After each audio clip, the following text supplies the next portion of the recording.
பேர்வரை ஊழல் ஒழிக்கப்படும் வெளிநாடுகளில் வாழும் இளைஞர்களுக்கு ஜனாதிபதி பகிரங்க அழைப்பு. இது දැන් අපි කියනවා අල්ලසක් දෙන්න කිසි කෙනෙක් බිය වෙන්න එපා. බිය නොවි ඉන්න. ඒ කියන්නේ මොකද්ද? අල්ලස් දෙන්න එපා. උත්තරයිනේ. හැබැයි අල්ලස් ගන්න අය බය වෙන්න. உள்ளூராட்சி மன்ற தேர்தலை சற்று ஒத்திவையுங்கள், ஸ்ரீதரன் எம்பி கோரிக்கை.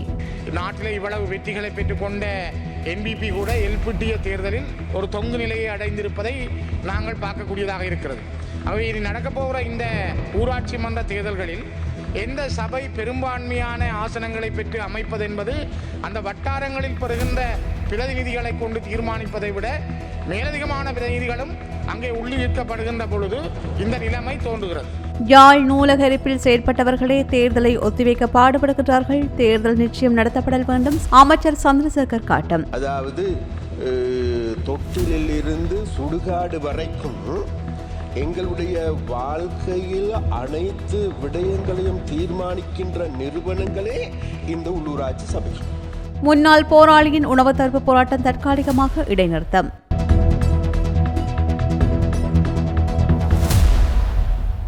இலங்கை டிஜிட்டல் சகாப்தத்தை நோக்கி நகர்கின்ற வேளையில் வேர்வரை ஊழல் ஒழிக்கப்படுவதோடு வெளிநாடுகளில் வாழும் இளைஞர்களையும் எம்முடன் இணைந்து கொள்ளுமாறு அழைக்கின்றோம் என ஜனாதிபதி அன்றகுமார் திசாநாயக்க தெரிவித்துள்ளார். நாடாளுமன்றில் முன்வைக்கப்பட்ட 2025 ஆண்டுக்கான வரவு செலவு திட்ட முன்மொழிவின் போது அவர் மேற்கண்டவாறு குறிப்பிட்டார். இந்த நாட்டில் இன முரண்பாடுகள் இனி இல்லை. மதம், இனம், பாலினம் என்ற பிரிவடையும் காரணிகள் இல்லை. நாம் அனைவரும் ஒன்றிணைந்து நாட்டை கட்டியெழுப்புவோம். மேலும் வரி ஏய்ப்பு மற்றும் சட்டவிரோத நிதி நடவடிக்கைகளை தடுக்க நடவடிக்கை எடுக்கப்பட்டு வருகின்றது என்றும் ஜனாதிபதி குறிப்பிட்டுள்ளார். இலங்கை நாணயம் மற்றும் நோட்டு இல்லாத சகாப்தத்தை நோக்கி நகர்கின்றது. ஊழலை தவிர்க்க இது ஒரு நல்ல முடிவு. தேவையில்லாமல் சொத்துக்களை குவிக்கின்றவர்கள் இந்த முடிவுகளால் பாதிக்கப்படுவார்கள்.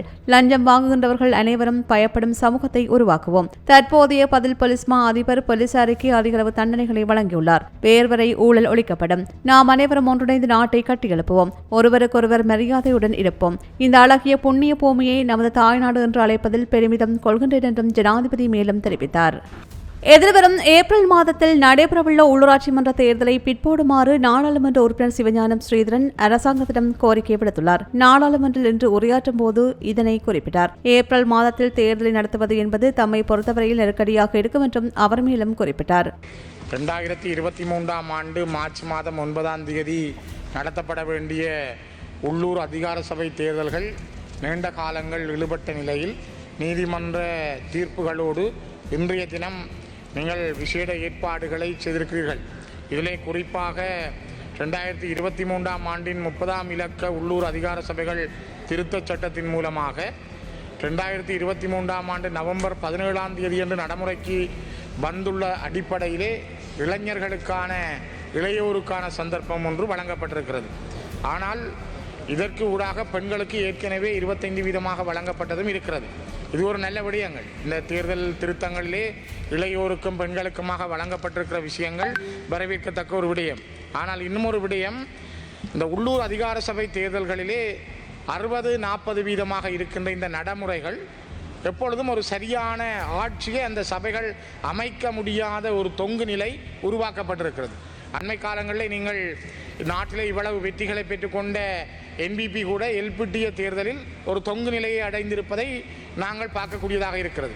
அவை இனி நடக்கப் போகிற இந்த ஊராட்சி மன்ற தேர்தல்களில் எந்த சபை பெரும்பான்மையான ஆசனங்களை பெற்று அமைப்பது என்பது அந்த வட்டாரங்களில் பெறுகின்ற பிரதிநிதிகளை கொண்டு தீர்மானிப்பதை விட மேலதிகமான பிரதிநிதிகளும் அங்கே உள்ளிழுக்கப்படுகின்ற பொழுது இந்த நிலைமை தோன்றுகிறது. குறிப்பாக பூநகரி பிரதேச சபையை எடுத்துக்கொண்டால் 11 வட்டாரங்கள், 11 பேர் வட்டாரங்களில் தெரிவு செய்யப்படுகிறார்கள். ஆனால் மேலதிகமாக 9 பேர் பிரதிநிதிகளாக நியமிக்கப்படுகின்றார்கள். அங்கே 20 பேர் வருகிறார்கள். 20 பேர் வருகிறார் என்றால் அதிலே வெவ்வேறு கட்சிகளில் வர்ற பொழுது உண்மையிலே பெரும்பான்மையான அதிகாரங்களை, பெரும்பான்மையான உறுப்பினர்களை வட்டாரங்களில் வந்த ஒரு கட்சி தன்னுடைய ஆட்சி அமைக்க முடியாத நிலைமை உருவாகும். இது இந்த நாட்டில் இருக்கிற மிகப்பெரிய குறைபாடு. இந்த திருத்தங்களுக்குள்ளே நீங்கள் இந்த விடயங்களை கொண்டு வந்திருக்கக்கூடும். இது பற்றி பேசியிருக்கலாம். நாங்கள் இது பல முறை சொல்லியும் தவிர்க்கப்பட்டிருக்கிற. இதனால் தான் பல முறை நாங்கள் கேட்பதுண்டு, இது ஒரு 70க்கு 30 இருந்தால், 70% வட்டார முறை தேர்தல்கள் தொகுதி முறை தேர்தலாக இருந்தால், 30% விகிதாசார முறை தேர்தலாக இருந்தால் அது ஒரு சாத்தியப்பாடானதாக இருக்கும் ஏனென்றால் இளையோர்களுக்கு கொடுக்கப்பட்டதும் பெண்களுக்கு கொடுக்கப்பட்டதும் ஒரு நல்ல விடயம். அதே போல இதுவும் இருந்திருந்தால் இன்னும் சிறப்பானது. அதற்கான ஒரு வரையறை இதற்குள் இருக்கிறதா, திருத்தம் செய்ய முடியுமா, அதுக்கான காலம் காணுமா?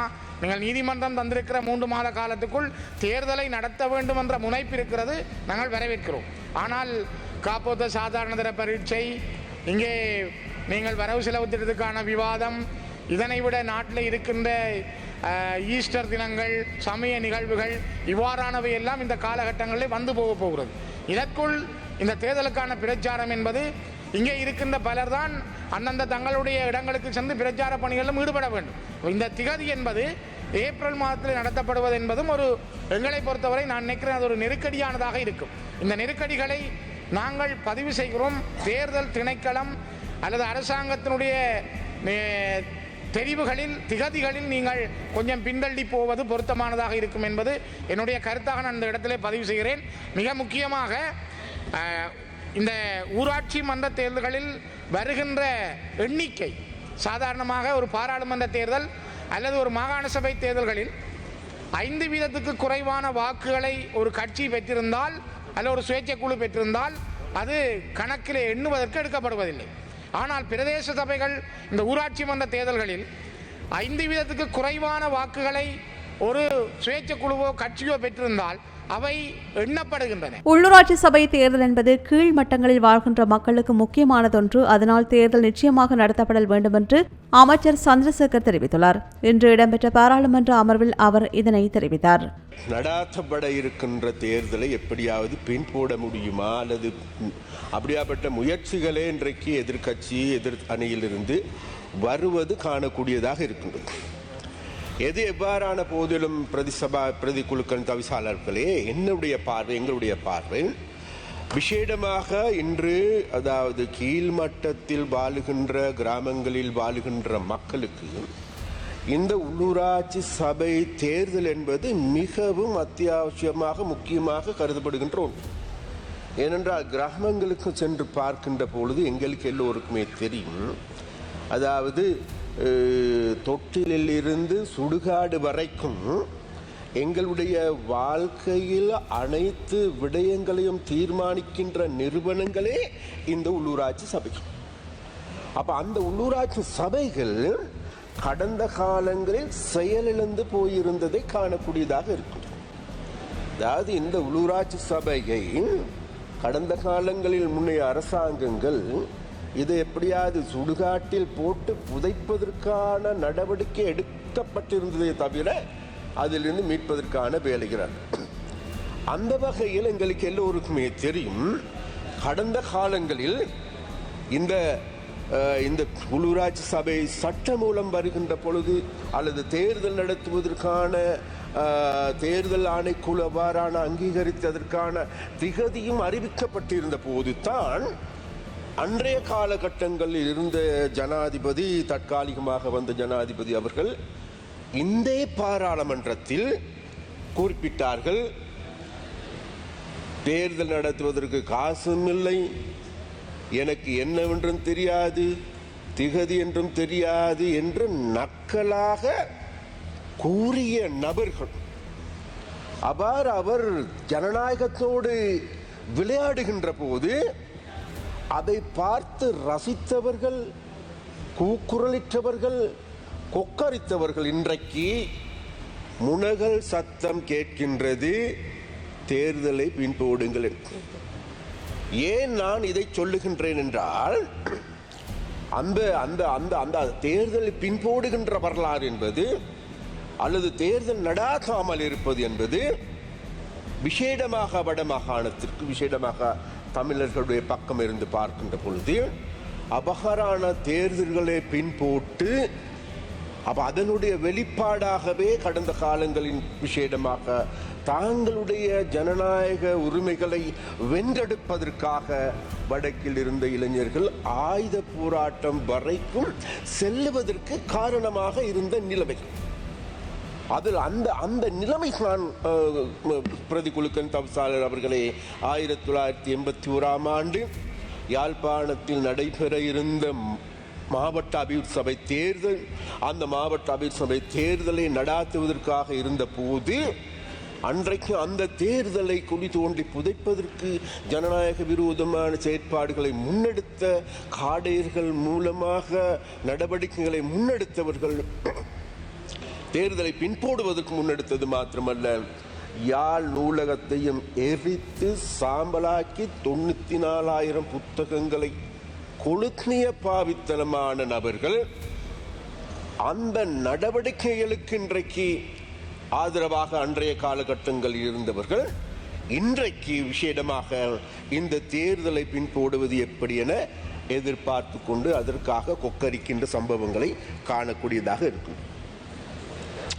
எது எவ்வாறானாலும் பிரதிக்குழுக்களின் தவிசாளர் அவர்களே, இன்றைக்கு எங்களுக்கு எல்லோருக்குமே தெரியும், இந்த உள்ளூராட்சி சபை இந்த சட்ட மூலம் கொண்டு வருகின்ற போது இந்த சட்டமூலம் தொடர்பாக இன்றைக்கு நீதிமன்றத்தால் வழங்கி இருக்கின்ற தீர்ப்பு மாத்திரமல்ல, இது மக்களுடைய எதிர்பார்ப்பு, மக்களுடைய கேள்வி என்னவென்றால் வேறு எதுவுமல்ல.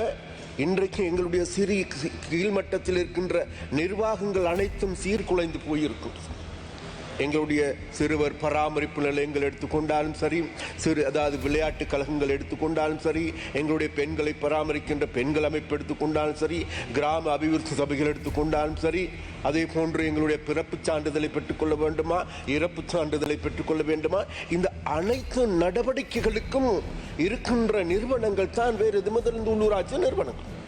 அப்ப இந்த நிறுவனங்களில் இருந்து செயற்படுகின்ற போது அந்த செயற்பாடுகளை முன்னெடுக்கின்ற அந்த செயற்பாடுகளை முன்னெடுக்கின்ற பிரதிநிதிகள் தான் வேறு எதுவுமல்ல, இந்த உள்ளூராட்சி சபையை சேர்ந்த பிரதிநிதிகள். அப்ப அந்த உள்ளூராட்சி சபை பிரதிநிதிகளை நியமித்துக் கொள்வதற்காகவே இந்த தேர்தலை நடாத்த வேண்டும் என மக்களுடைய பக்கம் இருந்தும் கூட, கீழ்மட்டத்தில் வாழ்கின்ற மக்களிடம் இருந்தும் கூட எழுகின்ற கேள்வியாகும். அந்த வகையில் விசேடமாக எங்களுடைய அரசாங்கம் மற்றைய முன்னைய அரசாங்கங்கள் போன்று இந்த தேர்தலோடு மக்களுக்கு வழங்கப்பட்டிருக்கின்ற ஜனநாயகத்தோடு விளையாடுவதற்கு அல்ல மக்கள் எங்களுக்கு மக்கள் ஆணையை வழங்கியிருக்கின்றார்கள். அதனால் மக்களுக்கு எங்களுக்கு ஆணையை வழங்கியிருப்பது எதனாலும் அல்ல, இந்த நாட்டில் இது நாள் வரைக்கும் 76 வருடங்களாக ஜனநாயகத்தோடு விளையாடிருக்கின்றார்கள். ஜனநாயகத்தை குழி தோண்டி புதைத்து இருக்கின்றார்கள். அந்த குழி தோண்டி புதைப்பதன் மூலமாக இவர்கள் தேர்தலை இவர்களுடைய அரசியல் லாபத்திற்காக பயன்படுத்தி இருக்கின்றார்கள். அந்த அரசியல் லாபம் என்பது வேறு எதுவுமல்ல, கடந்த காலங்கள் முழுவதுமே இவ்வாறான தேர்தல் காலகட்டங்களிலே இந்த நாட்டின் இனவாதம் மதவாதத்தை தூண்டுகின்ற செயற்பாடுகள் முன்னெடுக்கப்படுகின்றது. அந்த வகையில் தான் நாங்கள் பார்க்கின்றோம், இந்த நாட்டில் மீள ஜனநாயகத்தை உறுதிப்படுத்திக் கொள்ள வேண்டிய ஒரு தேவை இருக்கின்றது. அந்த உறுதிப்படுத்துகின்ற பொறுப்பை மக்களிடம் ஒப்படைக்கப்பட வேண்டும். அதனால் மக்களுடைய ஆணையை மேலும் வலிபெற செய்ய வேண்டும். அதற்காக இந்த உள்ளூராட்சி சபை தேர்தல் நடாத்தப்பட வேண்டும். அதற்கான எங்களுடைய அரசாங்கத்தில் எடுக்க வேண்டிய சகல நடவடிக்கைகள் எடுப்போம் என்றும், அதை ஜனநாயகத்தை பாதுகாத்துக் கொள்வதற்கு எங்களால் முடிந்த அனைத்தையும் செய்வோம் என்று கூறிக்கொண்டு உங்களிடம் விடைபெறுகின்றேன். நன்றி, வணக்கம். முள்ளிவாய்க்கால் நேவுமுற்ற வளாகத்தில் முன்னாள் போராளி ஒருவர் 10 அம்ச கோரிக்கைகளை முன்வைத்து நீதி கிடைக்கும் வரை சாகும் வரையான உண்ணாவிரத போராட்டம் ஒன்றில் ஈடுபட்டிருந்த நிலையில் அது தற்காலிகமாக நிறுத்தப்பட்டுள்ளது. கடந்த 14ஆம் தேதி காலை 7 மணிக்கு அழகரட்னம் வனகுரராசா எனும் ஒரு காலனி இழந்த முன்னாள் போராளி ஒருவர் முள்ளிவாய்க்கால் நேவுமுற்ற வளாகத்தில் நீர் மற்றும் உணவு இல்லாமல் நீதி கிடைக்கும் வரை உண்ணாவிரத போராட்டத்தை 10 அம்ச கோரிக்கைகளை முன்வைத்து முன்னெடுத்திருந்தார். இலங்கை மற்றும் உலக நாடுகளின் கவனத்தை ஈர்க்கும் வகையில் ஆரம்பிக்கப்பட்ட இந்த போராட்டம் 4வது நாளான இன்று தற்காலிகமாக இடைநிறுத்தப்பட்டது. உணவு தடுப்பு போராட்டத்திற்கான தீர்வு கிடைக்காவிட்டால் மீண்டும் தன்னுடன் இணைந்து பொதுமக்களும் உணவு தடுப்பு போராட்டத்தில் ஈடுபடுவோம் என கடிதம் மூலம் எழுதி தெரிவித்ததை அடுத்து குறித்த போராட்டம் கைவிடப்பட்ட பின்னர் குறித்த நபரின் உடல்நலம் பாதிக்கப்பட்டிருப்பதனால் நோயாளர் காவண்டி மூலம் முல்லைத்தீவு மாவட்ட வைத்தியசாலைக்கு கொண்டு செல்லப்பட்டுள்ளார். இதுபோன்ற செய்திகளை தெரிந்து கொள்ள சமூகம் நியூஸ் சேனலை சப்ஸ்கிரைப் செய்து அருகில் உள்ள பெல் பட்டனை கிளிக் செய்யுங்கள். மேலும் இது போன்ற செய்திகளை உடனுக்குடன் தெரிந்து கொள்ள சமூகமீடியா.com என்ற இணையதளத்தின் வாயிலாகவும் எங்களுடன் இணைந்திருங்கள்.